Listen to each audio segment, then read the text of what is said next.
அவங்க வந்து இப்போ உள்ளே இருக்கிறதே வந்து தப்பு, அது நியாயம் இல்லை. அவங்க மேலே குற்றச்சாட்டு இருக்கும்போது அவங்க தலைமையிலேருந்து அது ஆட்டோமேட்டிக்காக அது வந்து அதுக்கு ரிசால்வ் ஆகிடும். அப்படி இருக்க பட்சத்தை இன்றைக்கி வந்து நாங்கள் வந்து கொடுத்துருக்கோம். இத்தனை பேர் மெம்பர்ஸ் எல்லாம் சேர்ந்து ஒரு முடிவு எடுத்து, இல்லை மாஸ்டர் இதுக்கு மேலே நீங்கள் தலைமை இங்கே தாங்க முடியாது, அடித்ததுக்கப்புறமா இது நீங்கள் சாரிவே கேட்டாலும் இங்கேருந்து நீங்கள் முதல்ல கிளம்பி இந்த நிர்வாகத்தை கலைச்சி அதுக்கப்புறமா ஒரு நிர்வாகம் வந்து தீர்மானம் எடுத்து அதுக்கு என்ன தண்டனை அவங்க பார்த்துக்கிட்டோம், ஆஸ் பர் த யூனியன் லா படி பண்ணட்டும். இப்போ நீங்கள் இதை கிளம்புங்கன்னு போனால் அதுக்குள்ளே பேச போனாலே எல்லாரும் வந்து சண்டை போடுற மாதிரி வந்தால் எப்படி பேசுது? அப்போ இன்னும் வயலன்ஸ் போயிட்டே தான் இருக்கும் இல்லையா? நாங்கள்லாம் லேடிஸ் வந்திருக்கோம், எல்லாம் யாராச்சும் போட்டு அடிச்சுக்கிட்டோம்னா எங்களுக்கு என்ன பாதுகாப்பு இருக்குது? அதை யோசிக்கணும் இல்லையா? எல்லாருக்கும் குடும்பம் இருக்குது, எல்லாருக்கும் ஃபேமிலி இருக்குது. சும்மா யாரும் இங்கே அனுப்பிச்சி விடல.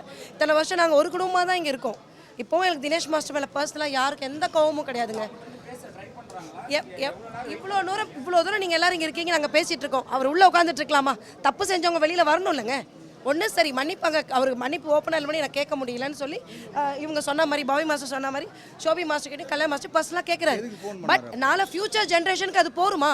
அப்போ தலைவராக வந்தவங்க யார் வேணால் அடிக்கலாமே, அடிச்சுட்டு நானும் சாரி சொல்லலாம். நானும் வந்து எங்களோட சங்கத்தோட குழுவில் வந்து வாட்ஸ்அப் குழுவில் வந்து நான் மெசேஜ் கொடுத்து சாரி அப்படின்னு சொல்லி யார் வேணால் அடிச்சுட்டு போகலாங்க. அடிக்கிறது க்ரைமுங்க, அடித்தாலே தப்புன்னு அடுத்தவன் இனி அடிக்க போகிறவனுக்கு அந்த தீர்மானம் இருக்கு இல்லையா, அந்த ஜஸ்டிஃபிகேஷன் ஸ்ட்ராங்காக இருக்கணும். எவ்வளோ வயலன்ஸுக்கு நீங்கள் எவ்வளோ ஸ்ட்ராங்காக நீங்கள் வந்து ஒரு சட்டத்தை கொடுக்குறீங்களோ அப்போ தான் அந்த சட்டத்தை தப்பை செய்கிறவன் பயப்படணும் அடுத்த வாட்டி. இது சாரியோட முடிகிற விஷயம் இல்லைங்க. ஏன்னா என்னோட தனிப்பட்ட விஷயமா இருந்தால் பரவாயில்ல, இவரோட தனிப்பட்ட விஷயம் சங்கத்தினுடைய ஒரு விஷயம். அப்போ சங்கத்தில் நாளைக்கு அடுத்த தலைமுறை என் பிள்ளைங்க கூட வரலாம். இப்போ என் பிள்ளை அடி வாங்கட்டும் நான் எனக்கு விட்டுட்டு போக முடியுமா?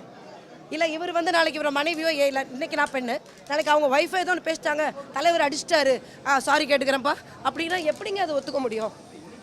Meenakshi College of Nursing, Mangadu and Arulmigu Meenakshi College of Nursing, Kanjipuram. BSc, MSc and Post Basic BSc.